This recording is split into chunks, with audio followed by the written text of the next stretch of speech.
But what is this dunya in comparison to what Allah Subhanahu wa ta'ala has created out there? This dunya is insignificant. This dunya is meaningless to Allah. It means nothing. It is worthless. So worthless, compare it with the sun. The sun is one star. You know more science than me. You'll be able to tell me better. Take this planet Earth and you place it inside the sun, and you will be able to place 1.3 million Earths in the sun. 1.3 million Earths in the sun. Allahu Akbar. Allah is the greatest. The sun is one star. One star. There are stars out there which are millions of times bigger than the sun. You tell me this, that you need millions and millions of stars to make one galaxy. And then you tell me this, that there are zillions of galaxies out there. Let me tell you on top of this, my friend. After this, whatever you see above, when you raise your head and you look above, whatever you see above, the zillions and zillions and zillions of galaxies, let me tell you, this is everything there is within the first heaven. Everything there is within the first heaven, and Allah is the creator of 7 heavens. 7 heavens. And the distance between the first heaven and the second heaven is 500 years. You know the distance that can be covered in 500 years? At what speed? Only Allah knows. Only Allah knows. But it will take 500 years to get from the first heaven to the second heaven. 500 years from the second to the third, third to the fourth, fourth to the fifth, fifth to the sixth, sixth to the seventh. Every time it will take 500 years.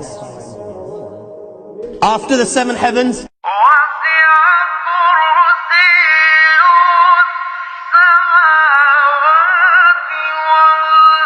وَسِعَ كُرْسِيُّهُ السَّمَاوَاتِ وَالْأَرْضِ. You all read the Ayatul Kursi. You all know the Ayatul Kursi. After this you have the Kursi of Allah. You have the chair of Allah Subhanahu wa ta'ala. You know these 7 heavens that we've just talked about, in comparison to the Kursi of Allah, they're non-existent. They're meaningless. Rasulullah has given an example in a hadith, just to give us a little bit of understanding with regards to the 7 heavens in comparison to the Kursi of Allah. Take a ring from your finger, take it off, the small ring that you have, and place it, let's say, in a desert, the Sahara Desert. It's the biggest desert in the world. You know that ring that we take off from our fingers and place it in the Sahara Desert? What comparison is in between the ring and the Sahara Desert? Nothing. Nothing. The 7 heavens is the ring, and the Kursi of Allah is the Sahara Desert. After the Kursi of Allah, you have the Arsh of Allah.